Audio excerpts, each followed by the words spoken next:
This is our French door project, which we did in the fall of 2013.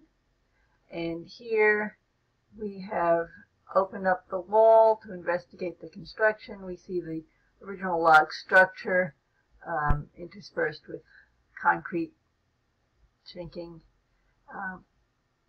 Terry knocked out one section of the concrete just to see how easy or difficult that would be, and it wasn't too hard.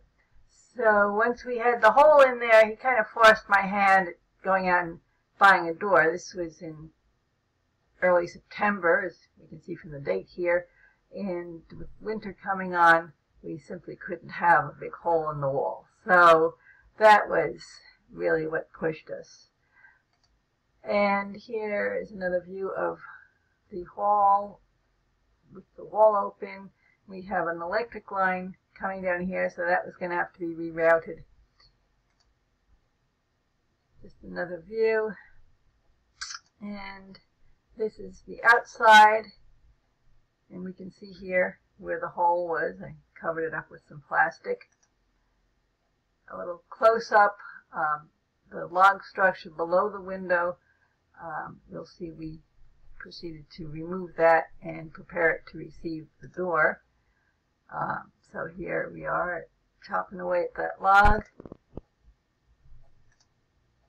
And Terry has just cut it out, that whole section. So we can see the floor joist inside.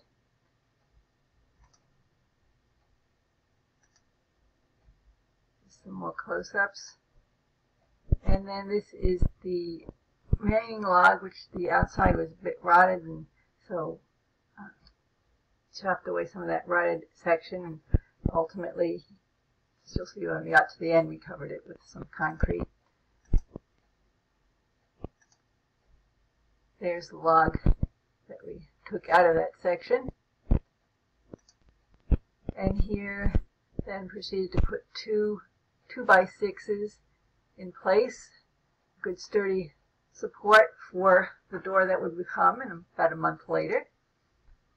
And the remaining log waterproofed that with some tar product. We insulated with some foam sealant around the 2x6 and other areas. Here we can see by the chimney there was a hole, so we filled that. And now it's a month later and the door has arrived, and so we proceeded to spend this weekend opening up the wall and installing the door. So we've removed the windows themselves, and Terry's working now on removing the casing and chopping away some more of the concrete on either side of the window. You can see the progress here. And that top will also come out.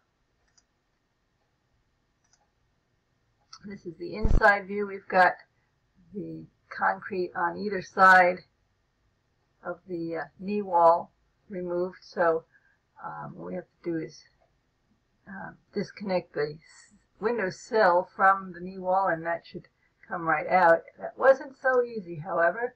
Ultimately, Terry had to take the Sawzall and just cut through the sill. And once he did that, okay, let's get ready to get this wall out of here. It's been stubborn. Oh, it's going. Timber!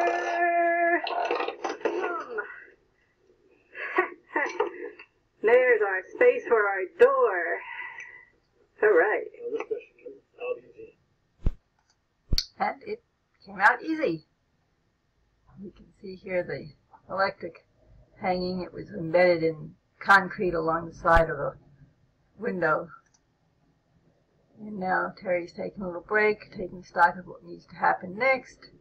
The header has to come out. We need as much room as possible to get that door in.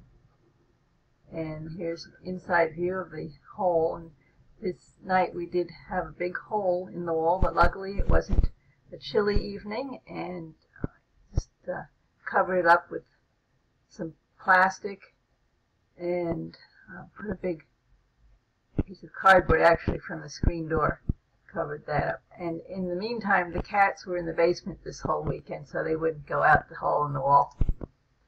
And now we're back removing the header from above where the window was. And here's the door standing up in the hall, waiting to be installed. This is the outside, which is clad in white vinyl. Otherwise, it is a solid pine wood door. And this is now the next day, and we're preparing to install the door. And we've put up some 2x4s on the outside just to make sure the door won't fall through the hole when we slip it in there. And Terry's preparing to install against the existing log structure some 2x4s, and then 2x6s which will serve as the framework around the door. And we've also installed a vapor barrier against the 2x6 on the base where the door will rest. And there's a header, 2x6 header above. And now the door has been installed, and since it did take both of us to get that in place, we put caulk down here, and I was outside, Terry was inside, and we maneuvered it into place, and there was nobody left to take pictures of that process, so it just is in there. And here's an inside view, and we managed to get that installed shortly before dusk that day. So it was a long process framing out and getting things prepared for it and adjusted. And now here we are the next day, and the doors are operating. And we will need to build out some stairs so we can walk out onto the patio. It's about 30 inches above the patio. And this is a little later in the month. I've already installed the screen doors, which was following directions, a bit of a puzzle. I did it all by myself, and Terry was rather impressed that I did that by myself. Here we are. We can see the screen doors. They open out while the wood doors open in. And now we are proceeding to build the stairs. And we got one pre-cut stringer from Home Depot and proceeded to use that as a template with some modifications to build our own stringers. And we put up 4 stringers on the 4-foot width and had to size them to go around the cement, the concrete block that's the support in the middle. Cutting and measuring was my job. Well, I should say measuring was my job. Cutting was, actually I cut the bulk of it on the miter saw, and then Terry finished off the corners with the hand saw. And leveling up the stairs, making sure everything's straight and secure before we attach it. And now we are proceeding to attach the stringers to the 2x6 wall with hangers. And the treads are 1x6 decking, which actually is not quite 6 inches, so the steps end up being 11 inches deep with a little 1-inch overhang, and we also left the 1-inch overhang around the sides as well. And here I am standing on the steps, and they were quite secure and firm. They didn't bounce or wobble or anything like that, so that came out pretty well. Close up. And this is an image through the living room, but the screen on the window, which is why it looks like that. You can see a good view of the steps and the door that way. And now back inside, finishing the door, staining it.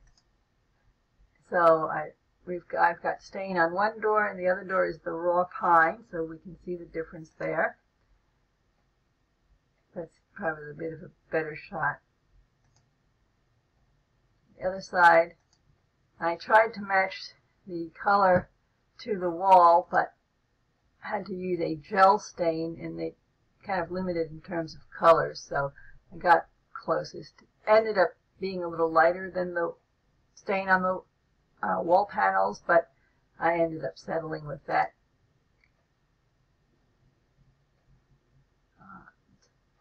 Proceeding to rub that in and finishing it off with polyurethane. And once that was done, then we can see I've installed the hardware on the door, and pulling the plastic off is like launching a ship. It's done. And here are the finished doors, obviously at night. And ultimately we did put some grills in there as well. This is what the door looks like without the grills. And there's a close-up of the hardware, the handles. And there during the day, kind of nice view out to the patio now. We don't have to walk around the house to get to the patio. This is a close-up. We can see the stairs from the inside. I kind of like the perspective that view gave of the stairs going down to the patio. And here I am installing the grills, which have also been stained to match the doors. It's kind of an option to use the grills or not. And I do rather like the way the grills came out. And there's a shot from the outside with the screen door open on one side. Bit of a close-up. And from the inside, with the door open and the grills in. Another shot with the grills in place. And a more recent shot, we can see here the casing has been put on. It took almost 2 years to finally get the whole job finished by putting the casing in place, which I did in preparation for selling the house. And we can see how the door color actually is lighter than the surrounding casing and wall. But that's okay. It's more of a contrast. The view showing the floor as well. And a couple of plants there. And made a nice little image. And there's the first shot.